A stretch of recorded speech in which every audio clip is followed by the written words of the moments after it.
मुंबई अहमदाबाद राष्ट्रीय महामार्गावरील तलासरी ते अच्छाड परिसरातील पथदिवे गेल्या अनेक दिवसांपासून बंद असल्याने महामार्गावर अंधाराचे साम्राज्य पसरले आहे।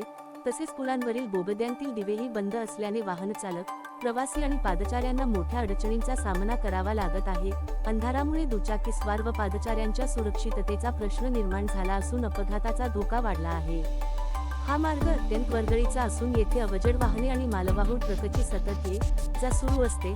स्थानिक नागरिकांनी अनेकदा तक्रारी करूनही प्रशासनाकडून ठोस उपाययोजना करण्यात आलेली नाही। यामुळे नागरिकांमध्ये संताप व्यक्त केला जात आहे। महामार्ग प्राधिकरणाचे अधिकारी सुहास विघ्नेस यांनी जुनी वायरिंग वारंवार बंद पडत असल्याचे सांगितले। नवीन टेंडर प्रक्रिया पूर्ण झाल्यानंतर पुढील महिन्यात नवीन जोडणी करण्यात येणार असल्याची माहिती त्यांनी दिली। दरम्यान अपघात टाळण्यासाठी पथदिवे तातडीने दुरुस्त करून सुरू करावेत, अशी मागणी स्थानिक नागरिक व वाहनचालकांकडून करण्यात येत आहे। महाराष्ट्र लाईव्ह न्यूज पत्रकार संतोष ठाकरे, तालुका प्रतिनिधी तलासरी।